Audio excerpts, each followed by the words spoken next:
श्री राधा रानी के पास पहुंच रही है। सबसे प्रथम द्वार पर एक गोपी खड़ी है।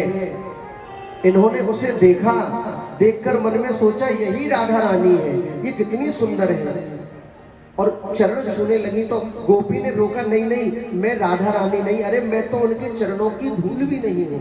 श्री राधा रानी तो अंदर व्याप्त है, अंदर विराजमान है। और जैसे ही अंदर गई और अंदर जाकर श्री राधा रानी का दर्शन किया, महाराज सबको जो सुंदरता का अभिमान था ना, वो सबका ध्वस्त हो गया। श्री राधा रानी का जो मुखारविंद इतना अद्भुत, एक होता है सुंदर, एक होता है सौंदर्य। सुंदरता तो मिट जाती है, लेकिन सौंदर्यता कभी नहीं मिटती। श्री राधा रानी को प्रणाम किया, रुक्मणी जी ने दूध दिया। श्री राधा रानी से कहा आप दूध पी लीजिए। राधा रानी ने मना कर दिया। जैसे रुक्मणी जी ने कहा कि भगवान कृष्ण ने ये आपके लिए भेजा है, महाराज तुरंत श्री राधा रानी ने वो गर्म दूध, खौलता दूध तुरंत एक बार में ही पूरा दूध पान कर लिया।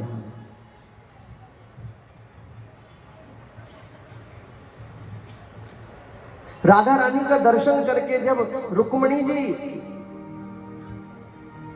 सभी रानियां भगवान के समीप लौटी तो देखा भगवान के चरणों में छाले पड़े हुए हैं। रुक्मणी जी ने पूछा क्या हो गया प्रभु, स्वामी आपको क्या हो गया, पैरों में क्या हो गया? भगवान कहते हैं अच्छा तुम्ही ने किया है, तुम्हें नहीं पता। अरे जो राधा रानी को तुमने दूध पिलाया, उनके हृदय में मेरे चरण वास करते हैं और मेरे हृदय में उनके चरण वास करते हैं, ये उसी का तो काम है।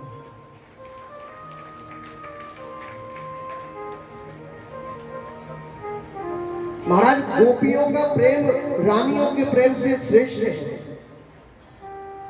एक बार नारद जी ने भगवान से पूछा, एक बात बताइए प्रभु, आपसे प्रेम अधिक कौन करता है, गोपियां करती है कि आपकी जो पटरानियां हैं, रानियां हैं, वो करती हैं? भगवान ने कहा नारद जी आप ही इसका पता लगाओ, कौन प्रेम अधिक करता है। नारद जी ने कहा आप एक काम करो प्रभु जी, कुछ दिन के लिए आप बीमार पड़ जाओ। भगवान बीमार पड़ गए। रानियां बड़ी व्याकुल। तभी नारद जी महाराज आए, बोले देखो अगर भगवान को स्वस्थ करना चाहते हो, आप सब चाहते हो कि भगवान जल्दी स्वस्थ हो जाए, तो वैद्य ने दवा बताई है, जो रानी, कोई भी रानी अपने चरणों का जल अगर ठाकुर जी को पिला देगी तो भगवान स्वस्थ हो जाएंगे। रुक्मणी जी से कहा आप पिला दो। रुक्मणी जी कहा हरे राम, नरक में थोड़ी जाना है हमें, कैसी बात कर रहे हो, अपने पैरों का जल और प्रभु को थोड़ी पिलाएंगे, ना बाबा ना, हमें नरक में थोड़ी जाना है। सत्यभामा जी ने मना कर दिया, 16,108 रानियों ने मना कर दिया। अब नारद जी महाराज वही पात्र लेकर वृंदावन आए और वृंदावन के किनारे पर ब्रज गोपियां बैठी भगवान की याद कर रहे हैं। नारद जी को देखा, नारद जी ने बताया कि भगवान बीमार हो गए हैं और भगवान की औषधि यही है, अगर आप में से कोई गोपी अपने पैर धो करके वो जल मुझे दे देगी, मैं वो जल अगर ठाकुर जी को पिला दूंगा, द्वारकाधीश को पिला दूंगा, भगवान कृष्ण को पिला दूंगा, तो भगवान कृष्ण पूरी तरह स्वस्थ हो जाएंगे। ये बात जैसे ही नारद जी ने कही, सभी गोपियां दौड़ पड़ी और दौड़कर कहने लगी, लो हमारे चरणों का जल ले जाओ, हमारे चरणों का जल ले जाओ। तभी नारद जी कहने लगे, तुम्हें शर्म नहीं आती है, भगवान को अपने पैर का जल पिलाओगे, अरे नरक में जाना है। गोपियां कहती है, नारद जी एक जन्म नहीं, हम 6 जन्म नरक में जाने के लिए तैयार हैं, पर हमारे कान्हा को एक पल कष्ट नहीं होना चाहिए।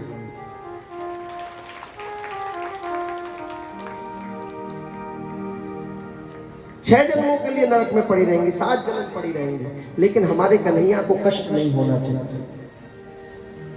इसलिए महाराज गोपियों को क्या बतलाया गया, गोपी प्रेम की ध्वजा,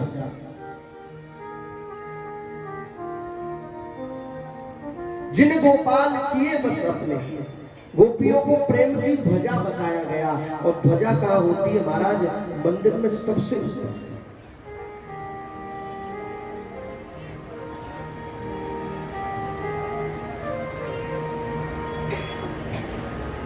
आइए एक बार श्री राधा जी को स्मरण कर ले, उसके बाद आगे श्रीमद् भागवत बहुत सी कथाएं हैं, हम और आप श्रवण करेंगे।